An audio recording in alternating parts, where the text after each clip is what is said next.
हाँ जी, तो स्टूडेंट्स अस्सलाम वालेकुम। जैसा कि हमने प्रीवियस लेक्चर में आपसे बात कही थी कि हम एक्सपोनेंशियल सीक्वेंस को आपको थ्रू कैलकुलेशन के समझाएंगे। तो चलें आपके सामने आप देखें ये कैलकुलेशन होगी। देखें जैसा कि हमें गिवन था एक्सपोनेंशियल सिग्नल की, बच्चों हमारे पास इक्वेशन थी। यहाँ पे अभी मैंने फर्स्ट लाइन जो हमारे काम की है वो मैं उठा के यहाँ पे थ्योरेटिकल फॉर्म रखूँगा ताकि आपको समझ आती जाए। ठीक है जी।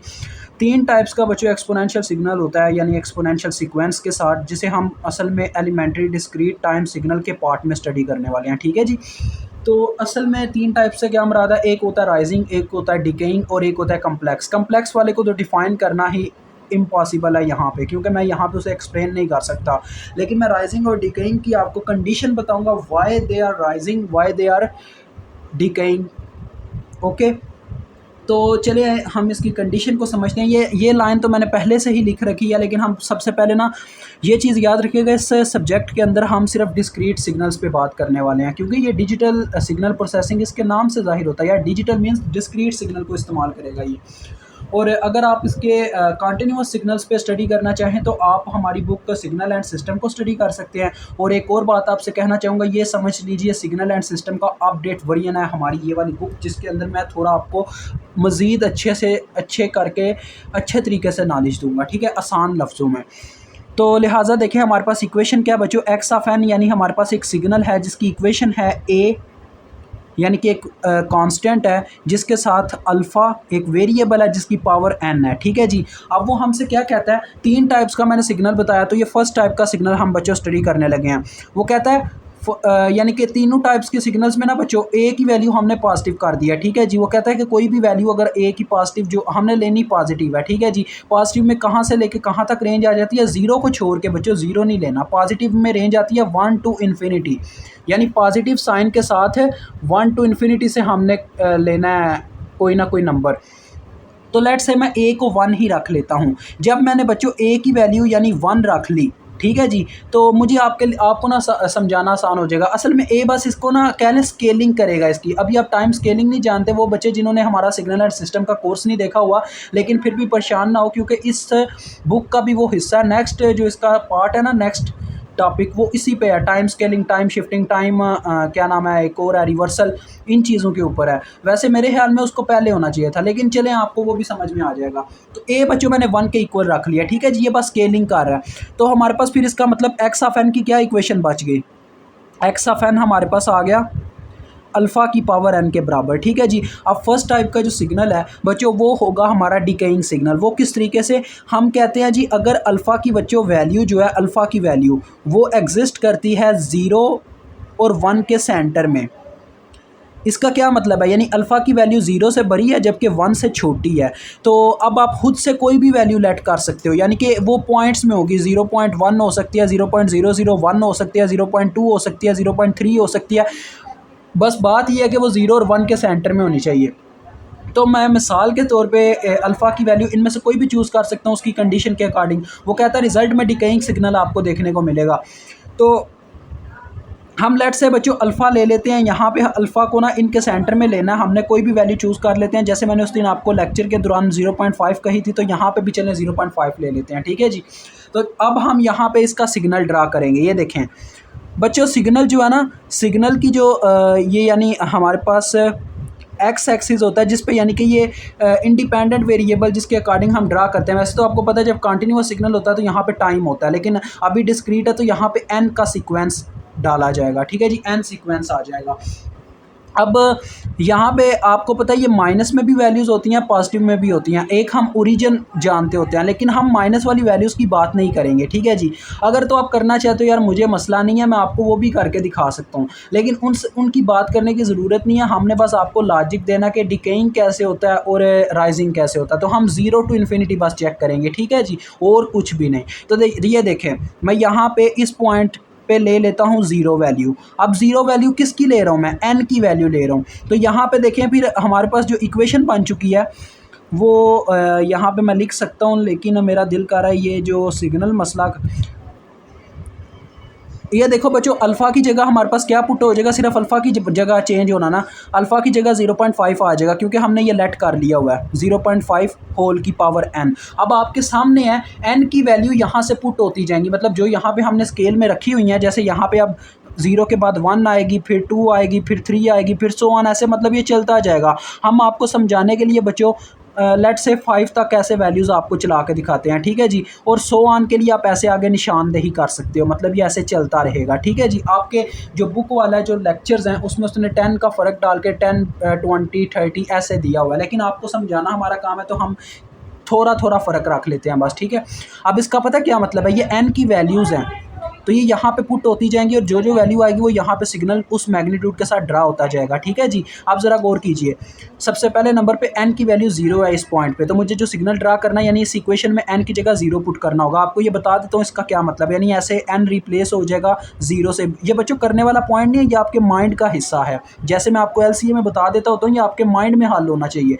तो जहाँ पे एन है वहाँ पे 0 आ जाएगा, यानी 0.5 की पावर 0 हो जाएगी। और बच्चों आप जानते हो ये मैथ कहता है किसी भी टर्म की पावर अगर 0 है तो वो 1 के इक्वल होता है, यानी कि हमें 0 के ऊपर कितनी मैग्नीट्यूड मिल रही है, 1 मिल रही है, तो ये ऐसे सिग्नल ड्रा हो जाएगा। ये देखें, मैं लेट से कहता हूँ इतना 1 बनता है, क्योंकि ये अंदाज़ा लगाना हमारा काम है। आपको पता है वो स्केलिंग के थ्रू हम ऐसे 1 2 3 या 0.2 0.4 ऐसे वाई एक्सिस पे वैल्यूज़ ले रहे होते हैं, ये हम पे डिपेंड करता है कैसे लेनी है।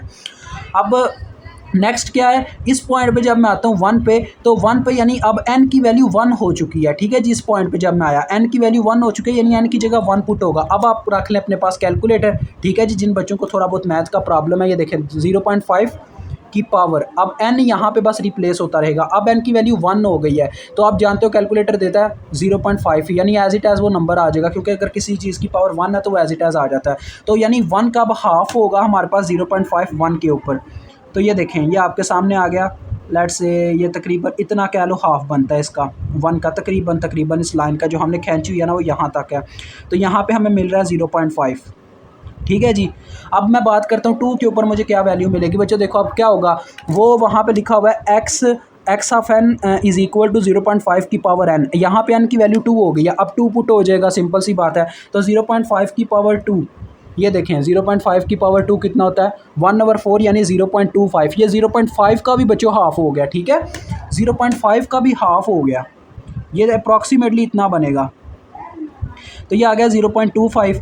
अब मज़ीद आप जैसे जैसे आगे बढ़ते जाओगे ये कटता जाएगा, मतलब ये डिक्रीज़ कर रही है इसकी मैग्नीट्यूड, तो ये एक डिकेइंग सिग्नल बन रहा है। अभी आपको समझ आ जाती है। अब देखें यहाँ पे आके n की पावर 3 होगी, तो यानी मुझे 0.5 की पावर 3 सेट करके चेक करनी चाहिए।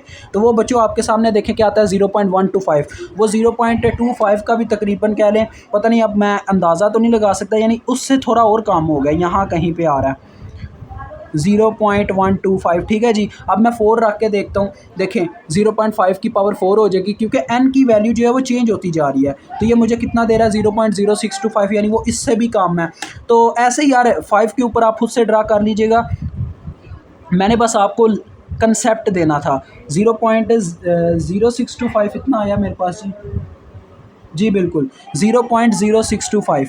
तो देखें ये चीज़ साफ ज़ाहिर कर रही है हमारी वैल्यू जो थी वो, यानी पहले 1 थी, फिर कम हुई 0.5 हुई, फिर कम हुई, फिर कम हुई, फिर कम हुई, ऐसे ही सो ऑन। ये सिग्नल जो है डिक्रीज़ करता जाना, और ऐसे सिग्नल को बच्चों हम कहते हैं डिकेइंग एक्सपोनेंशियल सिग्नल।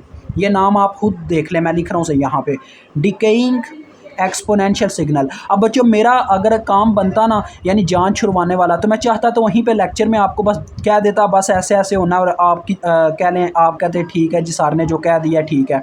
लेकिन आपके सामने देखें प्रूफ दिया, क्या चक्कर है इसका, ठीक है जी। अब हम इसकी सेकंड फॉर्म समझते हैं, राइजिंग क्या चक्कर होता है, राइजिंग, ठीक है जी। सेकंड फॉर्म में हम राइजिंग को समझेंगे।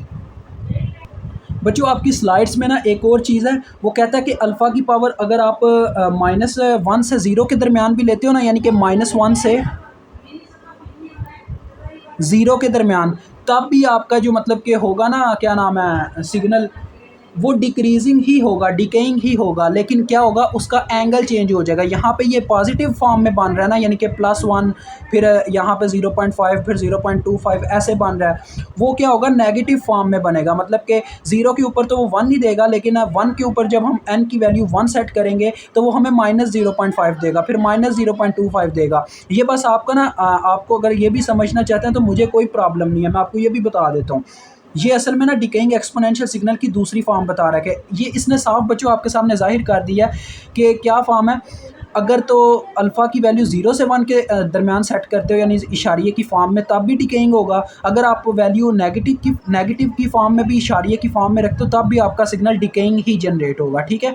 बस एक जहन में बात बिठा लो, अगर तो आपकी वैल्यू जो है अल्फ़ा की वो पॉइंट्स में है, इशारिये में है, ठीक है, समझ रहे हो ना, इशारिये में, यानी कि 0 और 1 के दरमियान जो इशारिया बनता है उसकी बात हो रही है। ये 1.1 या 2.1 वगैरह की बात नहीं हो रही, बात हो रही है 0 से 1 के दरमियान या 0 से -1 के दरमियान में जो इशारिये वाली वैल्यू एग्जिस्ट करती है, वहाँ पे हमेशा जो सिग्नल जनरेट होगा उसमें वैल्यूज़ पुट करने से इस थ्रू प्रोसीजर के थ्रू वो हमेशा डिकेइंग एक्सपोनेंशियल सिग्नल होगा, ठीक है जी। अब हम बात समझते हैं कि राइजिंग क्या होती है, ठीक है जी। राइजिंग के बारे में समझते हैं।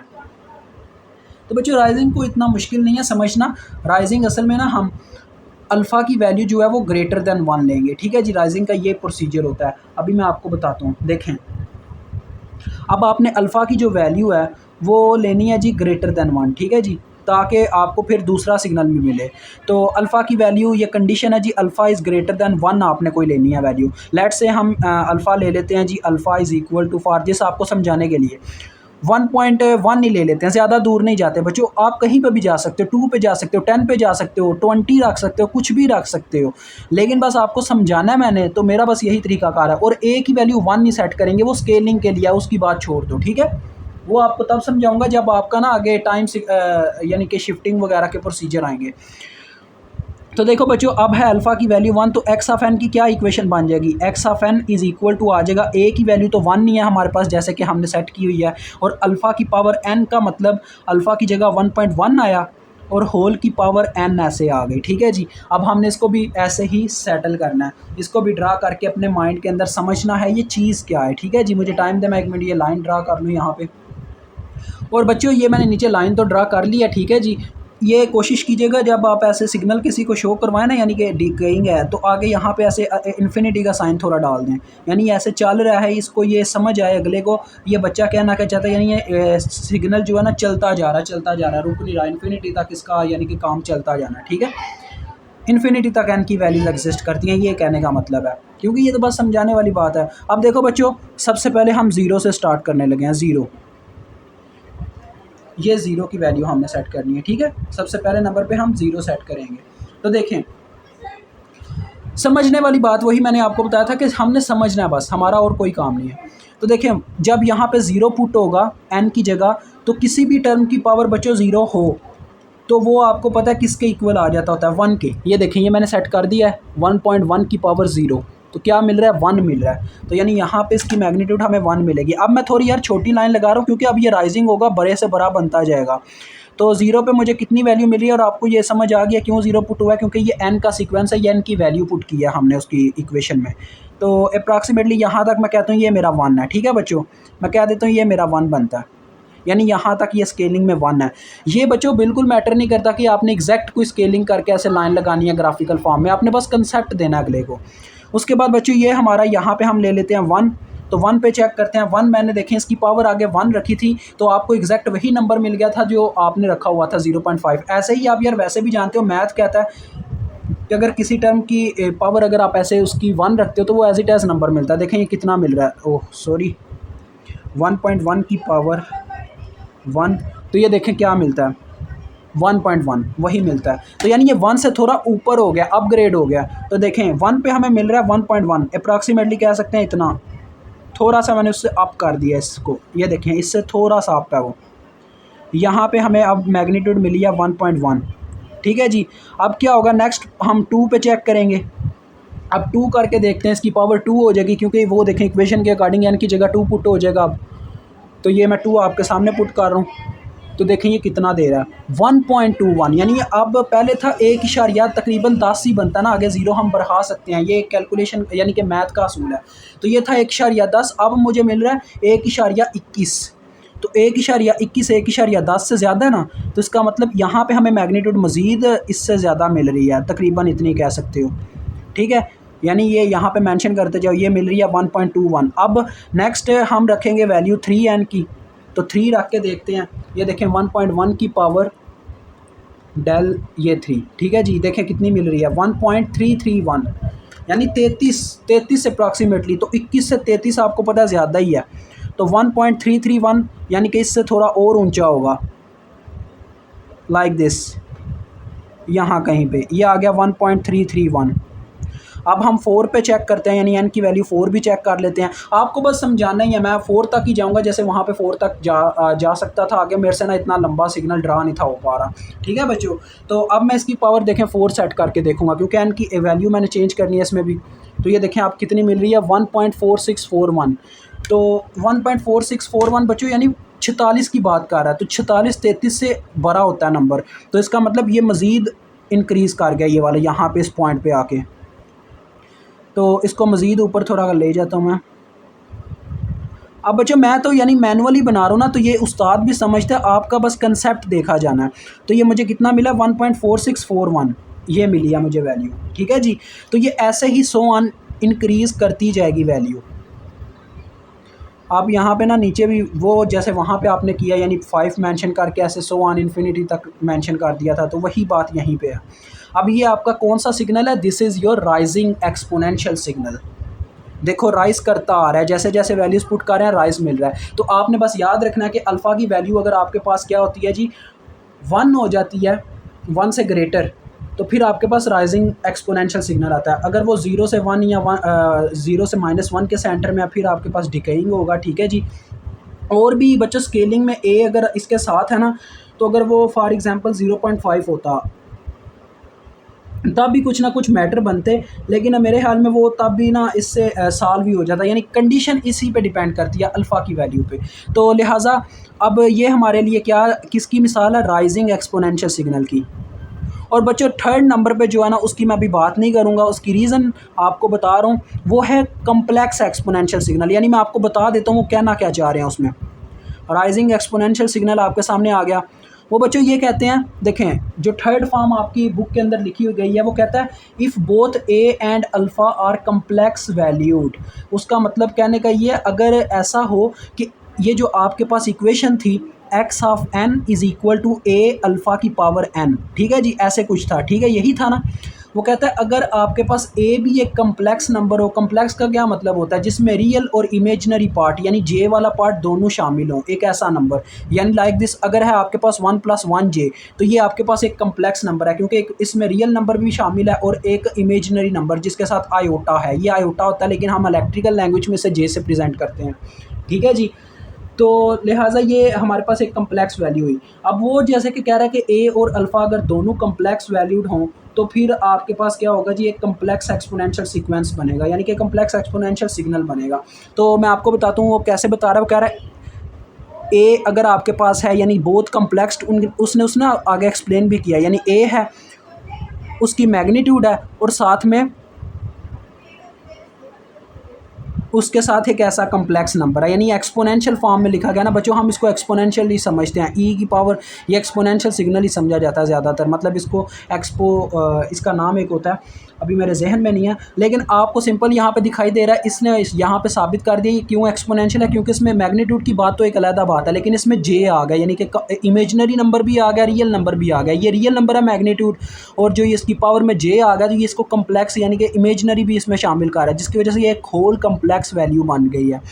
तो अल्फ़ा भी इसी तरह से उसने बताया हुआ है, अल्फ़ा भी ऐसा ही है, यानी अगर अल्फ़ा की मैग्नीट्यूड साथ में हमारे पास कह लें कि उसका यानी कि ई जे ओमेगा नॉट पर हो, यानी इसी तरह से उसके साथ एक्सपोनेंशियल किस फॉर्म में हो, इमेजनरी फॉर्म में, तो ये भी एक कम्प्लेक्स वैल्यू हो गई है। तो जब इनको इसमें पुट किया जाएगा, तो ये होल आपके पास एक कम्प्लेक्स एक्सपोनेंशियल सिग्नल बनाएगा, जो कि ड्रा करना मुश्किल होता है हमारे लिए, जिसको आपको स्टडी भी नहीं करना पड़ेगा इसके अंदर, ये बस आपको ना बताया गया कि ये भी फॉर्म होती है। ठीक है जी, तो यहाँ पे हम इसको स्टॉप करते हैं, क्योंकि नेक्स्ट जो आपका आने वाला है वो एक इम्पॉर्टेंट टॉपिक है, जिसके लिए हमें टाइम निकालना पड़ेगा। ये लंबे होने वाले हैं टॉपिक बच्चों, वीडियोस लंबी बनेगी, अगर आपका कंसेप्ट क्लियर होगा तो हम आगे बढ़ पाएंगे।